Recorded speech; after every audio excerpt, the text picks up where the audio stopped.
What's up, everybody? Maran here for another weekly update. So there's lots of exciting news to go over here this week. Lots of big debuts and interesting stuff to talk about. So first off, there's a new report out this week by Auto Week that is reporting that a hybrid version of the Mustang has been canceled.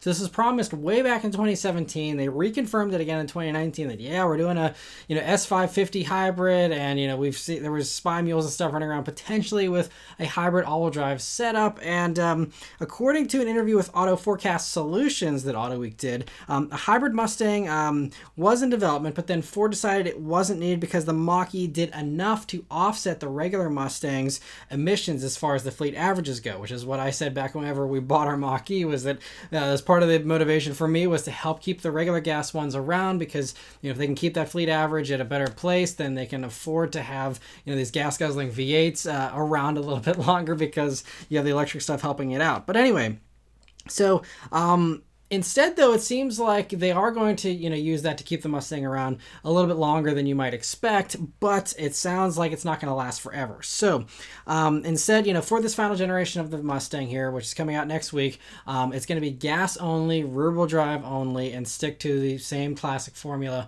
which I think probably makes sense. A hybrid all-wheel drive Mustang would have been a nice evolution, but with how fast everything's accelerating towards electric stuff, that might be too little too late as far as, innovation goes, if they're trying to, get futuristic with the powertrains here.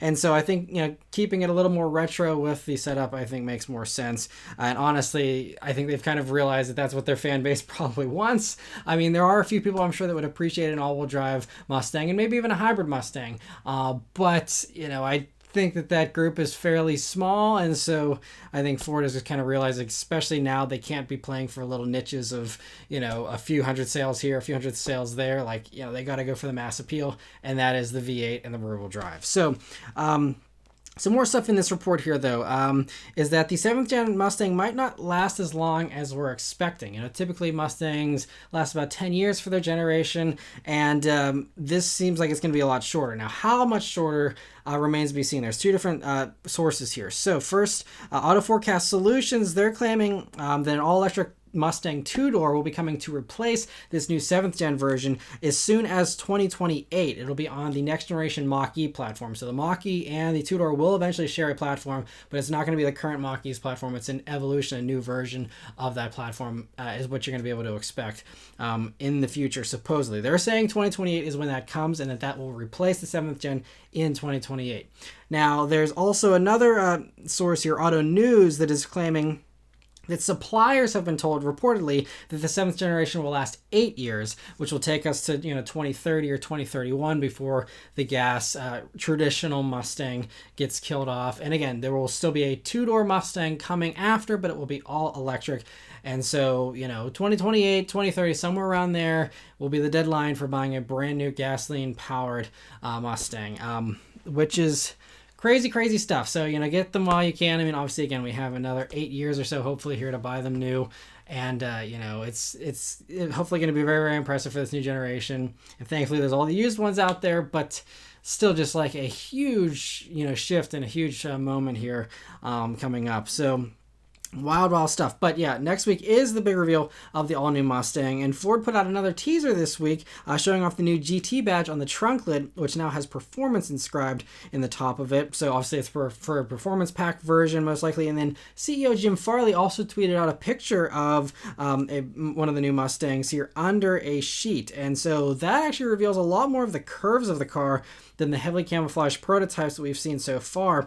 And so, from that sheet there, I mean, it looks like it's going to be pretty curvy for the hood and stuff. It kind of harkens to the GT350, in my opinion, as far as the lines and stuff there. And it looks also a little longer. That could just be the dimensions and the angle playing tricks on us, but it looks a little bit longer and bigger than before, but I don't think it really is based on the other camo shots we've seen in the past. But anyway, I will be totally covering, the new Mustang next week. Unfortunately, I will not be going to Detroit for the reveal, but I'm going to be covering it here from home, and I'll be posting up all my thoughts on, all the information, the pictures and stuff whenever that does come out, and I'll have a video up for you guys there on Wednesday night whenever that debuts. So stay tuned for that.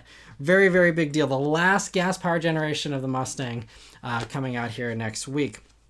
Also, some big news here from Jeep this week. So their yearly 4xe Day took place this week, and Jeep showed off a few very cool products that are actually headed to production. And so first is the Jeep Recon, which is a very similar design as far as, looking like a Wrangler, although it's a little bit more squared off with the lights and the shape and all that kind of stuff. But very similar to what an electric Wrangler, could be, with removable doors and roof, big tires, and lots of ground clearance and off-road capability. But Jeep stressed that this is not a replacement for the Wrangler, and that their plan is to only have half of their models be fully electric by 2030. The other half will be hybrids, though, so there won't be anything non-hybrid by 2030 here in the States.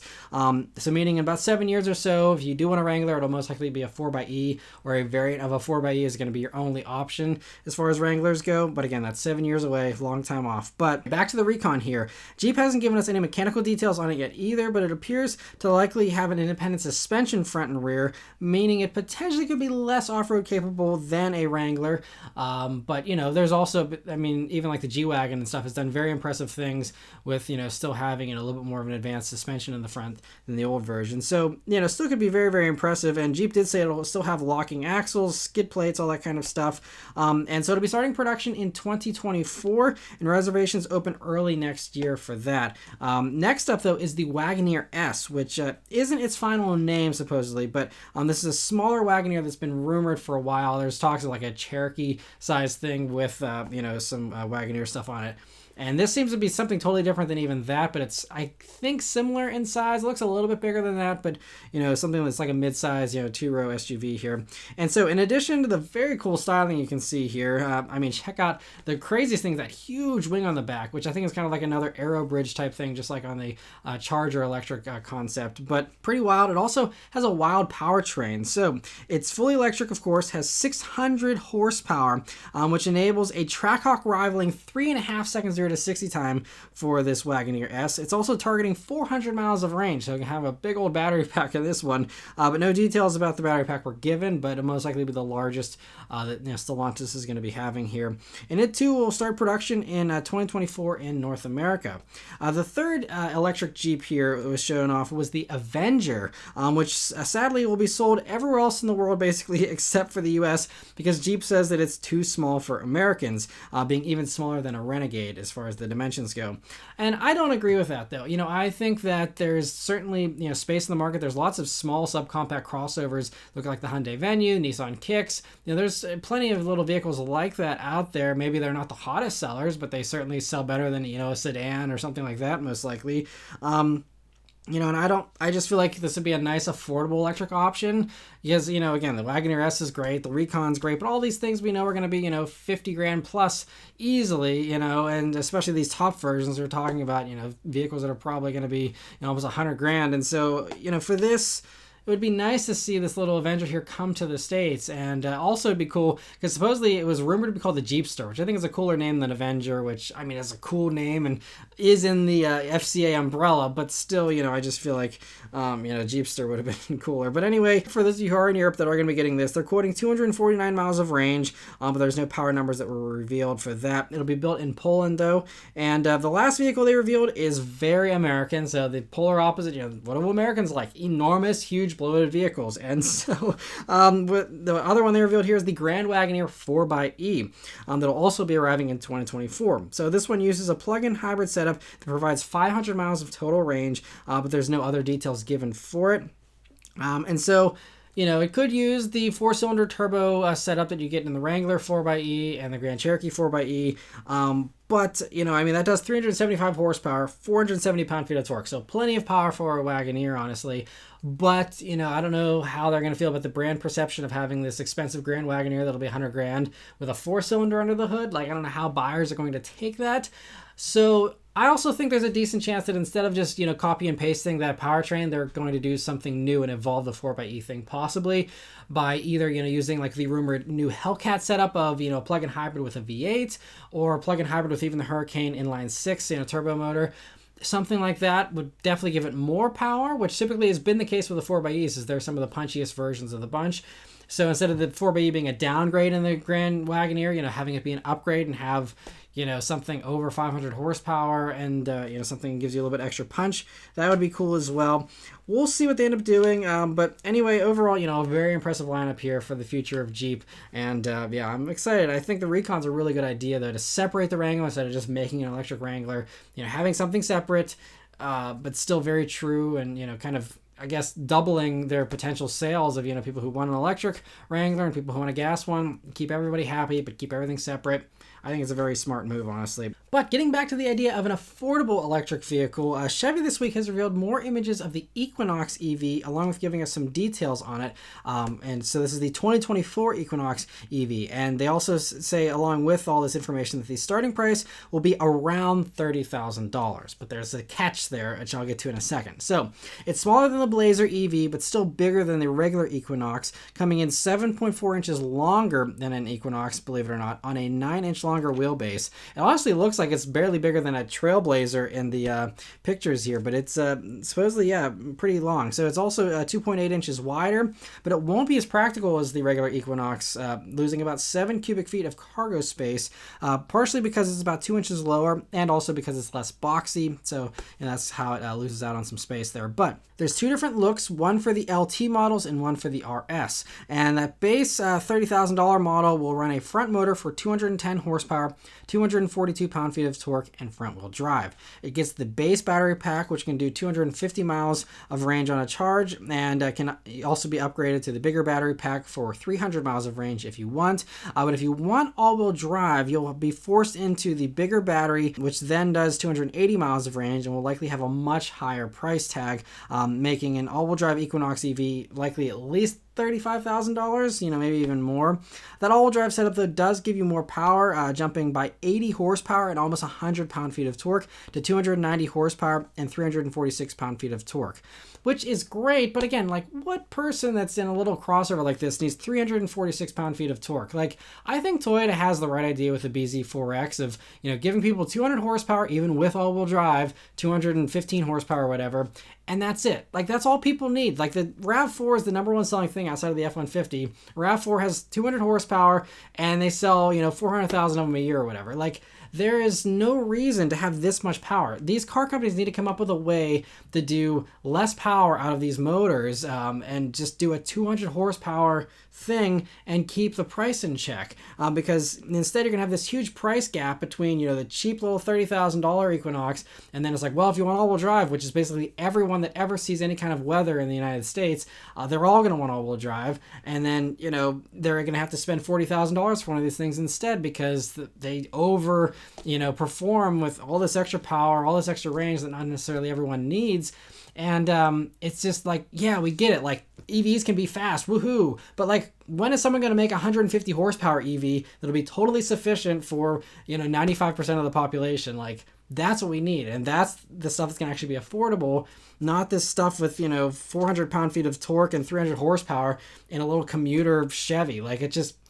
It's cool. I mean, I'm an enthusiast. I'm happy about everything being faster, but it makes everything so much less affordable. So anyway, little mini rant there, but just, I don't know. I mean, I get that all these car companies, a lot of them have enthusiasts that are yeah, more power, but someone needs to make slow EVs that are cheap. I think that's going to be the key. But anyway, moving on here. Both battery packs here do 150 kilowatts DC fast charging, which is average these days, but honestly is very unimpressive as well, considering, even the Ioniq 5 and the Kia EV6 already do almost double that as far as the charging speed. So, it's already going to be coming out behind as far as that goes, which also just shows how Hyundai and Kia are just kicking butt right now with the innovations that they have and the advancements that they're doing and how fast they're doing them. Also, the big battery pack will come standard on everything except that base model too. So not only if you want all-wheel drive, but if you want anything nicer than the base 1LT, you again have to get the big battery pack, probably pay $5,000 more for that bigger battery. And, you know, you can't, again, even if you just are okay with front wheel drive, you're still going to have to be spending way more money because GM's forcing you into this huge battery pack. So anyway, like I said, the $30,000 thing is great for the headline, and it's great if you're okay with a base model with front wheel drive, but there's no, you know, couple $1,000 packages to make it a little bit nicer. It's like you get the base model, or, you know, nicer trims are going to be, you know, way more money. So a little bit unfortunate there. So Chevy hasn't provided any pricing for these other trims. That's why I'm just guessing they're all going to be more expensive. Maybe they won't be, or maybe there will be a lot of option packages to, you know, load up a 1LT, you know, before having to jump up to a 2LT. I don't know. But as far as the other stuff, I mean, it is very well equipped even for that base model. So inside the base model gets an 11-inch touchscreen, digital gauges, but higher trims do get the big 17-inch screen from the Blazer. And you can also get stuff like a head-up display. There's other tech improvements you can get as well. And the excellent Super Cruise function will also be an option on the Equinox, which is great as well. And so the first Equinox EVs will be arriving in the fall of 2023 for a launch edition, with the other trims arriving later in the 2024 model year. So interesting to see that. And some other very interesting Chevy news, another head-scratching thing from GM, unfortunately. CarBuzz has discovered that GM has renewed the Cavalier trademark. A vehicle that I don't think anyone was asking for a return of. And there's no guarantee they are going to use the name again. You know, there's car companies that renew trademarks all the time just to keep ownership of that name, although I'm not sure why they're even wanting to desperately keep ownership of the Cavalier name. But yeah, and so they renewed this name already back in 2015 and 2019. So, and this could just be this usual, you know, every few years, oh, we got to renew the Cavalier trademark. I don't know if it's just that, or, you know, GM has said that there is a more affordable EV under $30,000 in the works. And maybe they're eyeing up, you know, a Cavalier EV and using that name. I don't think that the Cavalier name has gotten old enough for people to be sentimental about it just yet. It's still just, every time I think Cavalier, I think of, you know, a cheap little Econobox. I mean, they had some cool versions, you know, there in the late 80s and early 90s of these Z24s and all that kind of stuff. But you know, I don't know, especially, I mean, there's so many good names in the GM archive to pick from. You know, even like a Nova would be a cool futuristic name to use on some type of small little electric, you know, Chevy or something. But Cavalier has been trademarked. We'll see what they do with it, if anything. But just another interesting thing there that CarBuzz discovered. Another old name that is making a return here this week is the Swinger name for the third Last Call Special Edition, which Dodge has been doing these new special editions every single week. There's 7 of them leading up to SEMA for this final 2023 model year of the Charger and the Challenger. And so the Swinger option package is available for the Scat Pack wide body Charger and Challenger. And as you can see, it gets the unique graphics on the back, light gold badges and wheels, and on the Challenger, the shaker hood scoop is interestingly painted light gold as well. That seems like a weird choice. I don't think, I could be wrong, but I don't believe there was ever a light gold shaker hood on Heritage Swinger models in the past. So that just seems like a weird choice. Everything else seems fine, but, you know, to paint that gold is weird. And on the inside, you get green stitching, badges, and an interesting dash trim called Mod Grain. That's aluminum, but it's been given the wood grain treatment, which I think is actually super cool. I think that's a very interesting idea, something very creative, and you know, it could be a very cool touch. But I'm also saying, like, if they're, you know, painting the shaker hood scoop gold, you might as well have just put actual wood grain in it. They never offered that in the Challenger, but I think there'd be some people that would want that retro look in the Challenger that have never gotten it over the past, you know, 15 years. This could have been a cool, fun opportunity to finally offer that, especially with the retro vibe of the Swinger and stuff. You know, to have wood grain would have been really, really sweet. But anyway, I mean, interesting to, you know, see that mod grain. That's a very cool touch, and I hope that they kind of maybe offer that in future Mopar products. That would be really, really cool. And so anyway, they're doing 1,000 of each of these, and there's no pricing info for those yet, but they'll be available to order here this fall. And the makers of the Ariel Atom this week revealed their new car called the Ariel Hypercar with an I instead of the Y, which stands for High Performance Carbon Reduction. And so it's a crazy little thing, not just with the styling, but also with the powertrain and the performance here. So the slower version is fully electric with 2 rear motors for 590 horsepower and 664 pound-feet of torque total. And it's powered by a 62.2 kilowatt-hour battery supplied by Cosworth, but no range was given for this one, and no other specs were given for this version either. The top version, though, is mostly fully electric with an interesting twist. So it adds 2 more of those same motors to the front axle for all-wheel drive, and a total of 1,180 horsepower, 1,328 pound-feet of torque. It uses the same battery, which means predictably range is going to be lower for this one. It's 150 miles of range, but a turbine range extender can be added as an option that does 47 horsepower and can run any kind of fuel you want to put in it, mainly to recharge the battery. And it's fed air from that roof scoop at the top. So having a turbine, though, makes this thing actually the closest you can get to a Batmobile. In addition to it looking like a mini Batmobile, it's running a turbine engine just like a Batmobile, and it's the closest thing you can get to an actual Batmobile since like the Chrysler turbine car of the early 60s. So that's a super cool touch. I really hope that they're the pioneers and that catches on, because a turbine range extender sounds like the coolest thing ever. And so anyway, yeah, performance, like I said, is crazy. It does a 2.09 seconds 0 to 60, so almost 2 seconds flat for the 0 to 60 time. It uses aluminum and carbon fiber to keep the weight down to just 3,186 pounds, which is very, very impressive. I mean, obviously the thing's pretty small, but still, you know, I mean, it's also a lot heavier than a regular Ariel Atom used to be, but, you know, still, I mean, for the amount of performance and stuff here, you know, only being 3,100 pounds or 32 almost is very impressive. And it should make the handling pretty good as well, too. It gets Michelin Cup 2 tires, big brakes, you know, very advanced suspension setup there and all that. So plenty of grip, braking ability, all that. And it's about 2 years away from production still, but when it arrives, it'll cost less than £1 million British pounds, which is about $1.2 million, which Ariel says is excellent value for money. Not sure if anyone in that segment is shopping for a good value, but you know, considering the performance, he's right. I mean, this is one of the fastest cars in the world, potentially. This is the 0 to 60 time, I mean, again, you can't get anything else with a turbine range extender either, so that alone sells it for me. But yeah, it's you know, also impressive though. I mean, yeah, to get something this fast for under $1 million these days is, you know, very, very impressive. Unless you're talking about the Lucid Air Sapphire, which is what, 250 grand. So, you know, a quarter of the cost, and will also do a very similar time. But aside from that, again, yeah, very good value for sure. And so anyway, very interesting to see that. Maserati had a weird reveal here. So they somewhat revealed the new GranTurismo Folgore this week in a strange way. So they brought it out to Monterey Car Week, but they kept it a secret, and like it was spied at Monterey Car Week, but it wasn't officially presented there. I'm guessing they had some kind of, you know, private meeting about it or something, but they didn't talk about it in their press release whatsoever. They haven't put out official images or anything like that. But then they posted a YouTube video showing the car and giving a comedian a ride along in it, and show the car very clearly from every angle. They didn't show all of the interior, but like half of the interior they showed off as well. So we basically know everything that, you know, as far as how it's going to look and stuff. Nothing was covered up or camouflaged whatsoever. But they say the full reveal will happen in 2023. So I'm guessing they're going to make us wait another 6 months to show us the dashboard, whatever. But hey, I mean, it's very crazy and also a very beautiful car as well. So it's doing 1,200 horsepower, and the video also reveals a few other specs, like the 2.6 seconds 0 to 60 time for this one, a top speed of over 200 miles per hour, and fast charging for 100 miles of range in 10 minutes. And this won't be the only version of the new GranTurismo either. This is just the top version. There's going to be gas-powered ones that will most likely be using the twin-turbo V6 from the MC20, and there's also talk of like a plug-in hybrid potentially as well. So we'll see about all that, but it's great they gave us a clear look, even though it was kind of weird the way they did it.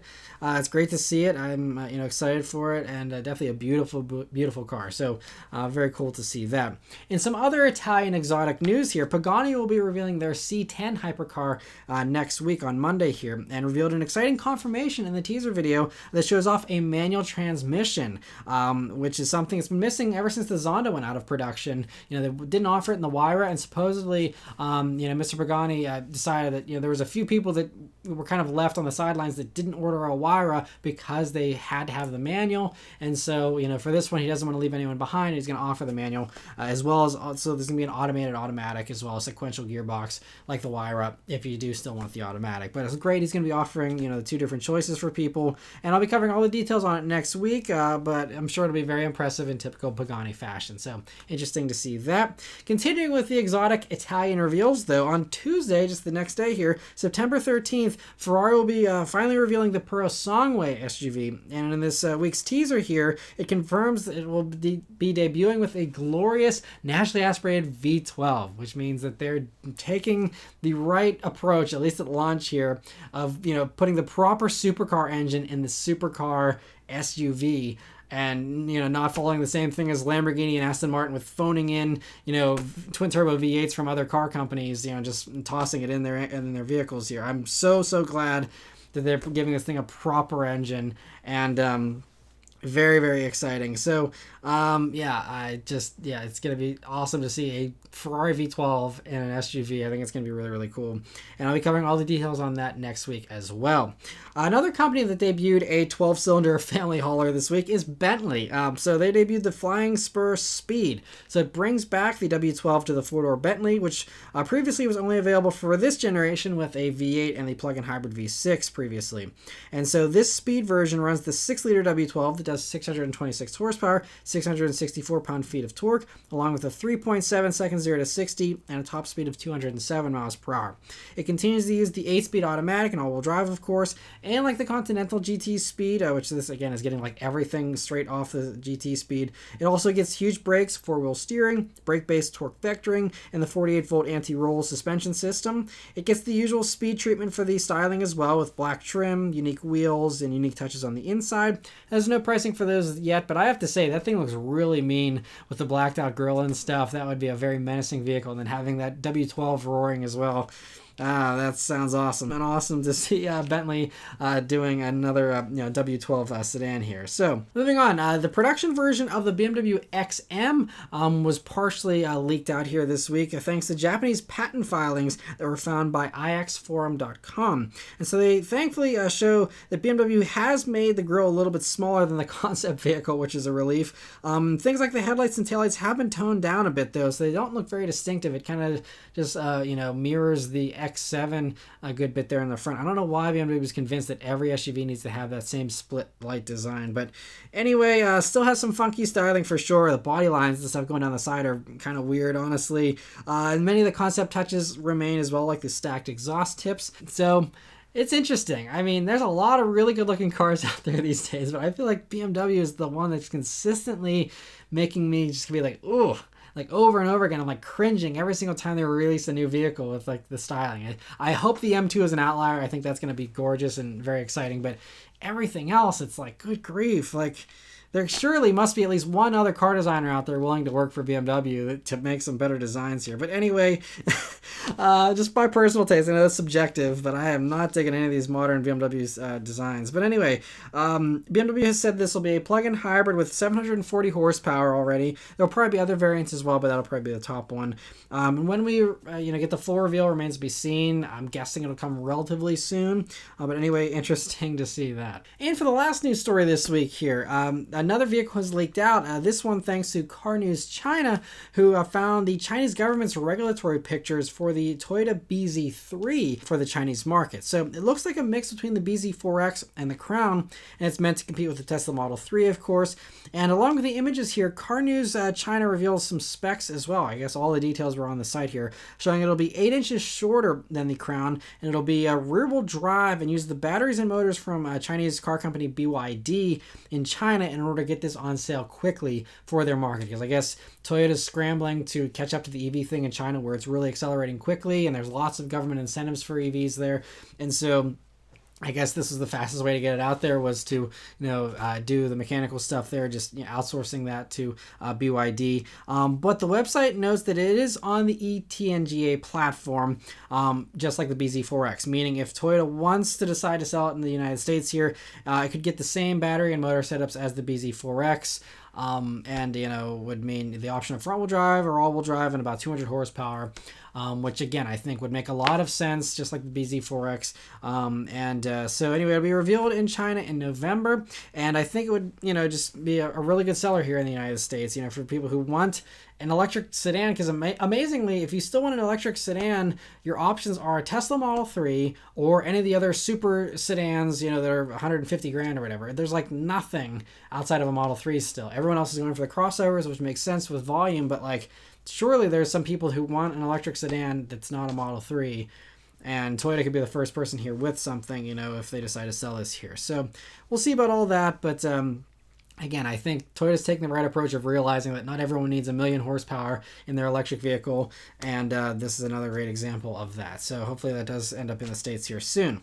Lastly, I want to give a huge thank you to all of you who are members of the Matt Moran Motoring Club. So we did have one new member join this week, so I want to give a huge thank you to Dakari Carter for becoming a member this week. So I hope you're enjoying the perks so far. I apologize if I mispronounced your name as well. I'm horrible with pronunciations, but hopefully you're enjoying the perks so far. And for anyone else who's interested in joining, there's a link in the description along with join buttons here on the video page and the channel page if you're interested in joining. But I very much appreciate the support of all of you who are members. And stay tuned, I will most likely be doing a live stream here at the very last Sunday of September here. And of course, anyone who's a member will be getting priority answering in those live streams, and should be a good time. So stay tuned for that. But anyway, that's it as far as all the news this week, guys. So let me know your thoughts and all the stuff in the comments below. Thank you all very much for watching. Please continue to stay safe and healthy, and I'll see you guys in the next one. Take care.